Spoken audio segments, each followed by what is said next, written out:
Pasó el Día del Donante de Sangre y por eso nosotros queríamos charlar de este tema y en relación a este tema hablar de una historia en particular. Pero siempre es importante, ¿no? Tomar conciencia en cuanto a la necesidad de donar sangre y lo importante que es. Siempre es importante porque cuando hablamos de sangre hablamos de vida, porque claramente es lo que corre por nuestras venas, no solamente corre y nos pinta de rojo en algún punto, sino que tiene un montón de componentes, ¿no? Hace un rato también hablábamos de algunos de ellos, porque están las defensas que circulan por la sangre, pero también particularmente cuando donamos sangre, en realidad lo que estamos haciendo es recomponer otros tipos de células, por ejemplo, los glóbulos rojos o las plaquetas, pero los glóbulos rojos puntualmente, que son los que un poco vamos a hablar hoy, en sí son los que llevan el oxígeno a todos nuestros tejidos, ¿no? A todos nuestros órganos, y también es el líquido que se lleva a todos los desechos de las células, ¿no? O sea, que logra después filtrarse por el riñón y sacar en la orina lo que no tiene que estar. Entonces, la sangre es fundamental y cuando ocurren cuando uno tiene que pasar por una cirugía, obviamente siempre se piden donantes, pero también puede haber un accidente, ¿no? Algún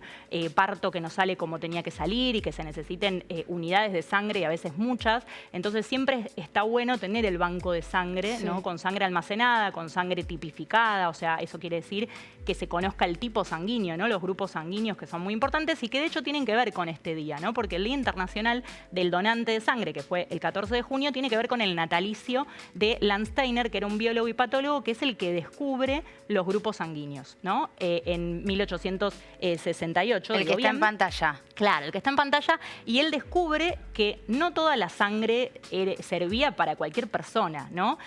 Porque obviamente se cansaron de hacer pruebas en algún punto, por guerras, por accidentes, que había que hacer transfusiones de sangre, descubren que es necesario reemplazar esa sangre que se perdía en el siglo XX, pero al principio del siglo XX no se sabía por qué salían mal, ¿no? Porque había reacciones exageradas, por ejemplo, del sistema inmunológico de la propia persona que recibía la sangre, que termina siendo incompatible, o sea, le dabas sangre y le estabas dando en vez de una solución un problema, ¿no?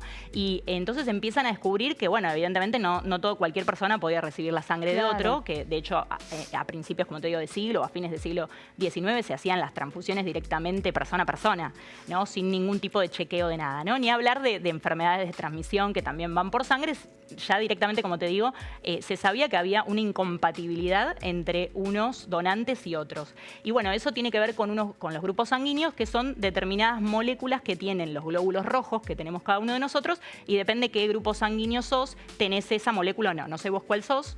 ¿Qué grupo sos, sabés? Positivo. ¿Y A? ¿B? A positivo. ¿A positivo? Sí. Bueno, yo soy A positivo también, entonces no me acuerdo, en mi glóbulo rojo, bueno, no me acuerdo. Hay que saberlo, está sí, bueno saberlo, pero en el es un test muy rápido, igual se sabe, sí, muy rápidamente, y siempre ahora se chequea y se tipifica justamente antes de llegar a una transfusión o algo, ¿no? Por eso también está bueno saberlo, porque uno lo anticipa, pero si no es un test que se hace en segundos y se puede saber qué tipo sos. Y eso tiene que ver con que en el glóbulo rojo, como les digo, tienen determinadas proteínas y puede tener, por ejemplo, en el A positivo tenés esa molécula A, y tenés una molécula que el positivo o negativo es justamente un poco la vedette de la que quiero hablar, sí, hoy, que es el antígeno D, que es otro grupo distinto, que no tiene que ver con la incompatibilidad que este hombre descubrió, que fue premio Nobel, además de medicina, en 1930 por este descubrimiento, sino que es otro que se encontró después, que es el factor RH. Y en ese caso me parece importante remarcar, bueno, antes de, me salté un poco la importancia además de la donación de sangre en sí, ¿no? Pero bueno, vamos a entrar en la historia de James Harrison, que es un donante muy particular porque es un donante justamente de anticuerpos que tienen que ver contra esta proteína RH que te digo. Entonces, el A positivo, por ejemplo, como yo, tiene esta proteína que se llama D, o se le llama factor RH también, en los glóbulos rojos, y no tenemos, las personas que son RH negativas, sí, nunca vieron esa proteína, nunca la han visto. Entonces, como contábamos hace un rato, hablábamos del sistema inmune, el sistema inmune de la persona, cuando encuentra algo que nunca vio, reacciona contra eso, sí, claro, ¿no? Entonces, las personas que somos positivas, obviamente, no va a reaccionar porque ya lo vio, o sea, no lo puede reaccionar porque ya es positiva. Pero la persona que es negativa reacciona cuando ve algo positivo. Y esto puede ocurrir cuando, por ejemplo, hay errores en las transfusiones, que no es común, como te digo, hoy en día se tipifica, pero puede pasar que haya una operación masiva, que necesiten muchísimas unidades, que haya en defecto tal vez alguna proteína y entonces se genere esa incompatibilidad y la persona termine, se le llama sensibilizándose a esa proteína nueva que ve. U otro caso es el embarazo. En el embarazo, una mujer puede ser RH negativo y tener un hijo RH positivo. Y en ese caso, las células del hijo, los glóbulos rojos del hijo, pueden llegar al cuerpo, llegan al cuerpo de la madre, de hecho. En el parto es el mayor intercambio. O sea, glóbulos rojos del hijo pueden pasar a la sangre de la madre. Y eso sensibiliza o inmuniza, se le llama, a la madre. O sea, la madre ve por primera vez, o la gestante, bueno, ve por primera vez a esos glóbulos rojos raros, por decirlo de alguna manera, y empieza a hacer anticuerpos contra esos glóbulos rojos. ¿Y eso qué puede traer? Puede traer consecuencias porque esos anticuerpos que genera la madre en contra de los glóbulos rojos llegan a la sangre del hijo, ¿no? Del bebé.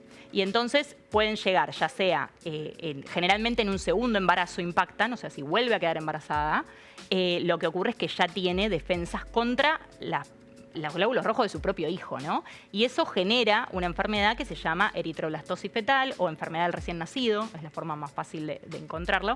Y bueno, esto le genera anemia, ictericia, puede ser casos muy graves también. Y eso se da en 1 cada 200 partos de mujeres que son RH negativos, con, bueno, en general RH negativo, ¿no? Obviamente cuando ya sabes que tu hijo además es positivo, porque la pareja, el progenitor es positivo, hay muchas más chances de que lo tengas.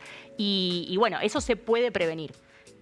Y ahí es donde entra James Harrison, porque se puede prevenir. Llegó James, pero porque James salvó una gran cantidad de bebés. Salvó 2 millones de bebés con su sangre, porque su sangre era como una sangre mágica, decían. Él era RH negativo y en 60 años hizo 1.173 donaciones de sangre, porque cuando descubren, cuando era bastante joven, que él era RH negativo, pero que por algún motivo creen que alguna operación masiva que él tuvo y tuvo muchas transfusiones de sangre, es cuando más probabilidad tenés, se inmunizó. En algún momento él se sensibilizó, vio su sistema inmune, vio a esta proteína. ¿Pero qué extraña. sería la sangre mágica de James? Bueno, es sangre mágica porque solamente o sea, vos para que te des una idea, en el mundo hay de un 5 a un 15% nada más de personas que son RH negativas. El resto somos todas positivas. O sea que ya es raro encontrar una persona con sangre RH negativa. Y encima, esta persona en particular, como te digo, se cree, porque no está seguro, se cree que fue por transfusiones masivas de sangre que recibió en algún momento, quedó sensibilizado, o sea, hace anticuerpos contra la proteína esta, la proteína del factor RH. Entonces es una muy buena fuente, su sangre, para sacar esa herramienta, como decía antes Ada, esa herramienta, ese anticuerpo, y utilizarlo para prevenir estas enfermedades. Pero no es algo común. O sea, por ejemplo, él es de Australia. En Australia solamente había 100 personas que podían dar esa sangre para sacar ese, llamémosle esa herramienta o ese medicamento. Imagínatelo como un medicamento. Viste que a veces te dan suero, que es como una gran concentración de anticuerpos cuando tenés que, no sé, te expusiste al tétanos o te mordió un perro y entonces te tenés que dar la antirrábica y te dan como un suero, se llama, que es como una concentración muy alta de anticuerpos contra algo para que te defiendan en el momento rápidamente. Bueno, esta sangre de este hombre tenía justamente una gran concentración de estos anticuerpos que ayudaban a impedir que la madre, o sea, es como que vuelven ciego de alguna manera al sistema inmune de la madre. ¿Fue preventivo o estos bebés ya estaban afectados, digamos, al momento de que donaron la sangre? Él hace, o sea, en realidad se infiere que salva la vida porque previene algo que podría haber sido fatal. Claro. Igualmente muchas veces pasa que no se hace el chequeo mismo, está dentro de los prenatales, que a vos sepan que vos sos RH negativo si no sabes tu factor. Por eso yo, bueno, antes cuando te pregunté tu grupo factor, digo, cuando la mujer no lo sabe, es lo primero que uno tiene que hacer, ¿no? Saber si es RH negativo, porque puede tener una pareja, el otro progenitor, lo más probable es que sea positivo, porque por probabilidades hay mucha más gente positiva, y eso puede traer entonces que tengas un bebé que sea positivo y por ende que te sensibilices. ¿Cómo se previene? Se da esta medicación que te digo, que impide de alguna manera que el sistema inmune de la madre genere esas defensas contra el hijo, básicamente, y se da en la semana 28 de embarazo, ya del primer embarazo, y se da en el parto, que es el momento de mayor contacto de sangre. Y luego se tiene que dar sí o sí siempre que la mujer quede embarazada, porque es como que vas a mantener esa ceguera del sistema inmune todo el tiempo que geste, ¿no? Porque todo el tiempo tenés esa probabilidad de que se mezclen las sangres. Entonces hay que prevenirlo siempre. Y esto es importante porque hay poca gente que lo sabe y la verdad que es una enfermedad que puede llegar a ser, como te digo, mortal en el bebé, obviamente, y que sea riesgoso también para la madre. Entonces está bueno, de hecho hace poco hicimos un videíto para las plataformas nuestras del programa sobre el tema y había comentarios de mujeres que decían, che, yo tuve un aborto y no sé si tuvo que ver, o mismo cuando hay abortos espontáneos, también hay que prevenir, porque hubo intercambio de sangre también ahí. Entonces, si sos RH negativo, sos mujer RH negativo, tenés que tener en cuenta esa información. Y bueno, en el caso de James Harrison fue noticia hace poquito porque falleció él después de 60 años, como te digo, de donante voluntario de sangre. Y bueno, fue un caso épico, ¿no? Porque, como te digo, son pocas personas en el mundo que pueden dar esta sangre voluntariamente y que tienen estos anticuerpos dentro que son tan importantes. El hombre del brazo de oro, como decía ahí la pantalla. Sí, se bueno, la bancó. Gracias. No, muchas gracias. Defensoría del Pueblo de la Provincia de Buenos Aires. 0800 222 5262. Podemos ayudarte.